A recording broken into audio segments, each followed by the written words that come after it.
Bill Gates has generously shared his top advice to become successful on his beautifully crafted blog, GatesNotes. These are first-hand, real-life lessons he learned on his way to creating $114 billion net worth. Here are 6 of the best bits we think will help you also achieve great success in your life.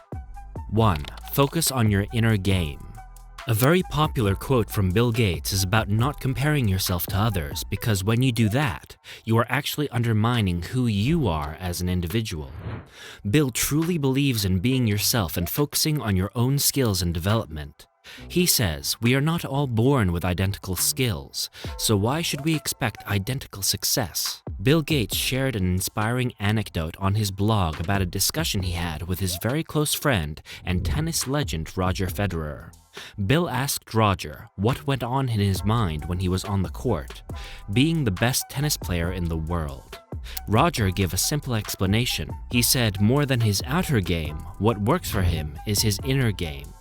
We have never seen Roger celebrating a point too loudly or feeling completely dejected every time the opponent wins a point. He has trained his mind to remain calm and to continue his endeavors tirelessly. And that's why he has won over 20 Grand Slams in his career. But that's not how every tennis player plays his game. Nadal and McEnroe are flamboyantly celebratory because that gives them confidence, and they are equally successful too. So you need to understand your own nature before you compare yourself to others. Think of what boosts your morale and confidence. Choose a career path that helps you flourish, not pulls you back. You might not be good with numbers, but you might be very good at sports. So pick sports as your career, instead of dreaming of being a physicist. But whatever you choose, put your blood and sweat into making it a reality. 2. It's not always a Eureka moment. We've all heard the stories about Bill being lucky to have a computer in his school when no other school did. We have also heard that he dropped out of Harvard to focus on Microsoft. However, what we hear from others is very different from what we hear from this man himself. A lot of us have heard that Bill Gates is a strong proponent of taking big risks to win big, but this is only half of the story. Bill said in his blog post on one of his favorite books, Where Good Ideas Come From, by Steven Johnson, that while starting Microsoft was a really risky decision, it wasn't a spur-of-the-moment decision. Bill shares the real-life example of YouTube that he loved from his book. The book says, if YouTube was launched 10 years earlier, it would have failed miserably. The biggest reason was that people were still using slow dial-up connections, making video sharing next to impossible.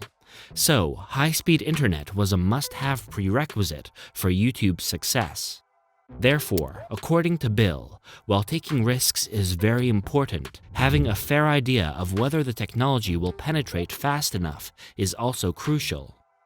He and Paul Allen worked on mainframe computers in high school, but they were allowed only limited time to use Computer Center Corporation's (CCC) computers. However, these smart kids found bugs to increase their computer time. When CCC found out about this, it banned them from their premises, but soon after, it hired them back to find more bugs to make their systems robust. This is when Gates saw a career opportunity in computers. What started as a lakeside programmers club to make pocket money was turned into the full-fledged Microsoft we know today. 3. Science fiction was my coach. What's yours? Bill Gates emphasizes that to succeed in life and become rich, you need a coach, someone who helps you think, tackle your insecurities, and give you courage and inspiration. Your coach could be the person you know in real life or someone you really admire. For many kids of the 90s, J.K. Rowling is a role model of success because she rose up from nothing into one of the most loved authors of her era. Similarly for Bill Gates, it was Robert Heinlein and his science fiction novels. In fact, science fiction was the biggest common interest between him and Paul Allen that got them together. Yes, it was not computing, as Gates mentioned in his blog on Stranger in a Strange Land by Robert Heinlein. While Bill was only a kid reading the books for the stories, Paul, who was only 2 years older, knew better. He helped Bill understand how these books were closely tied to technological development. Paul explained how these books inspired him to imagine the solutions to big real-world problems technology could solve. Even before personal computers became commonplace, Paul predicted how computers would become a whole new industry of their own. And that's how Bill fell in love with technology at a very young age, when other kids had no clue what they wanted to do with their lives. So, in a way, Paul was Bill's coach and inspiration, and Robert Heinlein's books became the coaching medium. And if you too have read any science fiction books from the past, you will realize that a lot of wondrous gadgets mentioned in those books are now a reality. For example, we now have dictionaries at our fingertips and can make long-haul calls within seconds, things that were only possible in science fiction decades ago. So, inspiration can come from anywhere. You need to be on the lookout. 4. You can't do everything on your own. From the origin of Microsoft to today, Bill Gates can't emphasize more on the magic of partnerships. In fact, Microsoft didn't start in isolation. After high school, Paul and Bill both headed to Boston. Bill went to Harvard, while Paul, being 2 years older, was working there. Bill vividly recalls in his blog post on the memory of Paul that had it not been for Paul, Microsoft would never come into existence. In January 1975, Paul brought home an issue of Popular Electronics because he wanted to show Bill that a new, powerful computer, Altair 8800, was already created by a New Mexican company, MITS. He said if they wanted to be part of the computer revolution, they would have to act quickly. So that's when Bill and Paul contacted MITS president Ed Roberts. They informed him that they were working on a BASIC for Altair 8800, so even non-scientific people could use computers with ease. Ed immediately called the boys to New Mexico for a demonstration and hired them to create codes. Paul named the partnership Microsoft and got it registered. However, when Bill found out that their code was leaked and was getting circulated for free by MITS insiders, he and Paul left MITS and took complete charge of Microsoft. But now, they were only left with the software.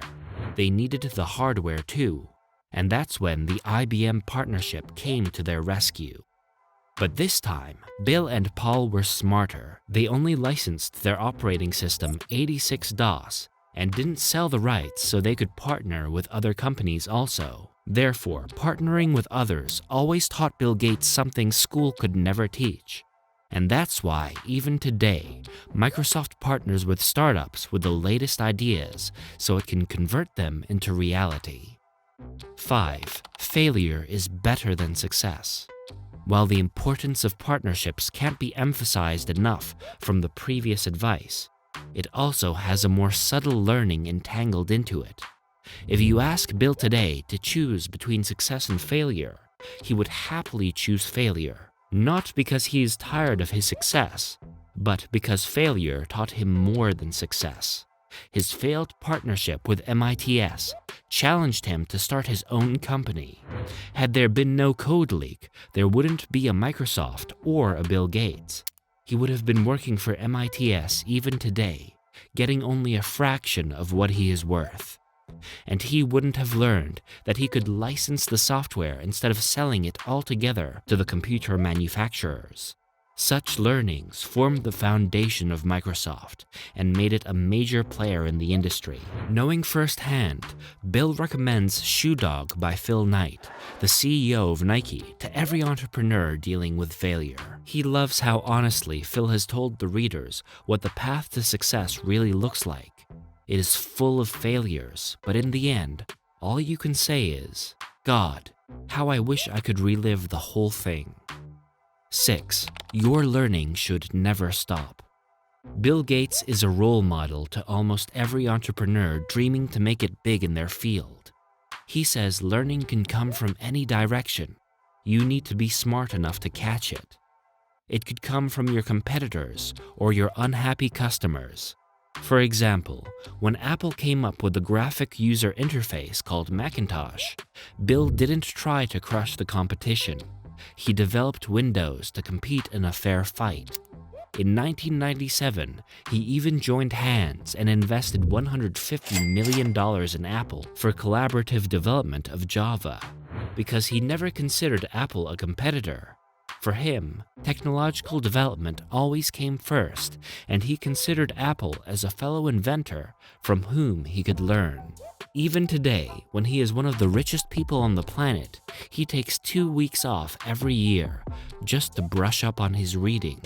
He loves to learn new things, meet new people, and have new experiences because he knows there is still room for improvement in the world.